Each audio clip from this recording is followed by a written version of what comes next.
বৃষ্টি কিংবা ঝড়ো বাতাস কোনো কিছুকেই তোয়াক্কা করে না এই ড্রোন। দুর্যোগপূর্ণ আবহাওয়ায় দ্রুত ও নিরাপদে জরুরি চিকিৎসা সামগ্রী পৌঁছে দিতে তৈরি হয়েছে এই বিশেষ ড্রোন। ইংল্যান্ডের একদল গবেষক এই বিশেষ ড্রোনটি তৈরি করেছেন। ড্রোনটির নাম দেওয়া হয়েছে জুপিটার।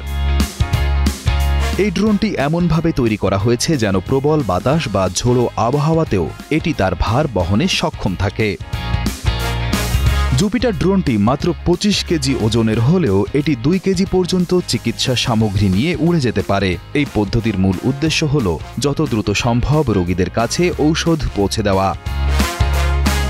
ড্রোনটি প্রথমে হেলিকপ্টারের মতো উপরে ওঠে, তারপর দ্রুত গতিতে সামনের দিকে বিমানের মতো উড়ে যায়।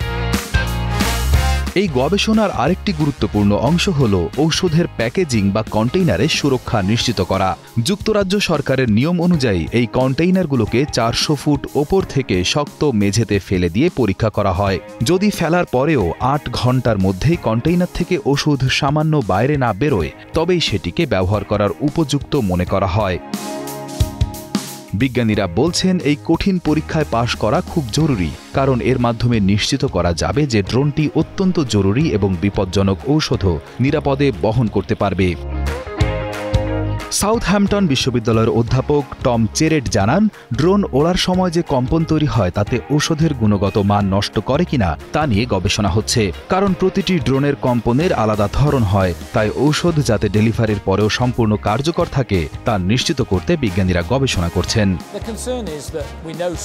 উদ্বেগের বিষয় হলো, আমরা জানি যে নির্দিষ্ট পদার্থ, রক্তকণিকা ইত্যাদি কম্পনের ফলে ক্ষতিগ্রস্ত হতে পারে। একইভাবে মনোক্লোনাল অ্যান্টিবডি, কেমোথেরাপি চিকিৎসার জন্য ঔষধ, এগুলিও কম্পনের ফলে ক্ষতিগ্রস্ত হতে পারে। তাদের গুণমান একই হবে না। তাই আমরা বোঝার চেষ্টা করছি। প্রতিটি ড্রোনের একটি আলাদা কম্পন থাকে, তাই আমাদের এটি জানা দরকার। এই গবেষণা দল মনে করেন, জরুরি ঔষধ ও চিকিৎসা সামগ্রী দ্রুত পৌঁছে দিতে এবং অপচয় কমাতে ড্রোন এক বিশাল পরিবর্তন আনতে পারে। তবে আকাশে অন্যান্য বিমান বা হেলিকপ্টারের সঙ্গে একই জায়গায় ড্রোন যাতে নিরাপদে উড়তে পারে, তার জন্য সরকারি অনুমোদন বা নিয়মনীতি তৈরি হওয়া প্রয়োজন।